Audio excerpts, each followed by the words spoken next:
Hi everybody, namaste. Welcome to Green Living Path. It's awesome to see everybody. Today we're talking about the fourth of the 8 different Patanjali sutras, and it's pranayama, and that's to do with breath. We won't get into the specifics of actual breathing and stuff like that, but I'm going to give you a general idea of pranayama. There's 5 different parts to prana in the body, and they have specific functions for each of the different components. The first one, you've got prana, which is male, right? And that's basically very energizing. And that's based in the anahata, the heart chakra, okay? And that helps with your respiratory system, your courage, your whole breathing, and energizes your lungs and increases the blood flow in your whole body. So that's the first one. The second one is apana, and that's female, and that's in the muladhara, the base of the chakra, and that's the pelvic floor. That's to do with digestion, alimentary canal, reproduction, and that's female, and that basically helps activate and keep that balanced. That's the second of the 5 different pranas you've got in your body. The third one is samana, and that's in the manipura chakra, the solar plexus, the fire center, and that's great for assimilating food. It helps speed up the assimilation of food, digestion, and breaking it all down.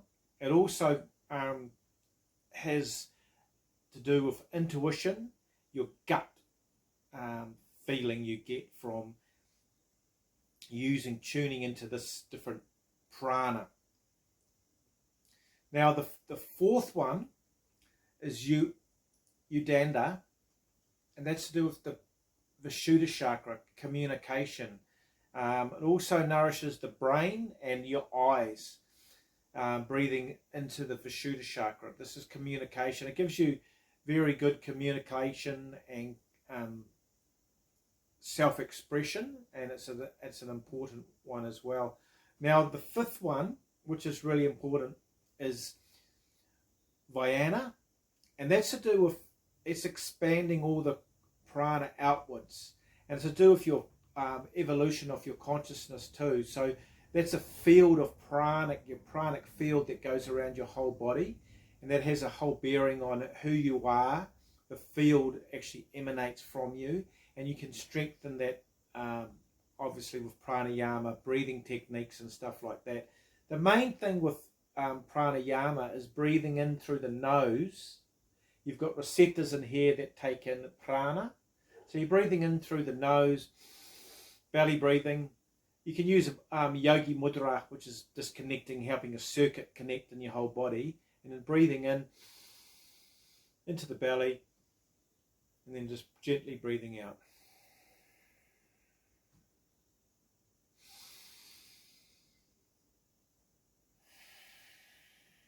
Now prana is described as life force that permeates your whole entire body, every cell.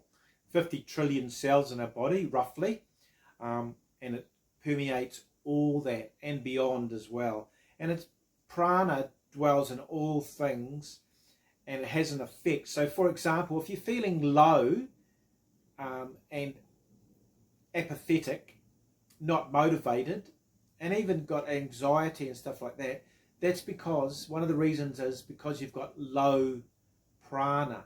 So by doing asanas and breathing in through the nose and doing pranayama, different types of pranayama you can do, it increases the amount of prana, like a reservoir building within you, a lake of prana that stores in your body, and then that uplifts your whole mind and your body so that you become more energized, and then you are more joyous. So pranayama is really important, guys, because it actually helps the circulation, helps all the vital organs, helps assimilate the digestion, and helps actually your energetic level and also your mind state.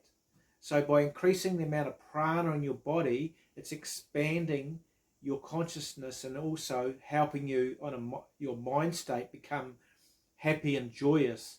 So that's a really key. So I hope you enjoyed this. Boop, subscribe, thumbs up. So it's lovely to have everybody, and it's great for you guys to practice some of these techniques in my videos and stuff like that. So lots of love, everybody. Namaste.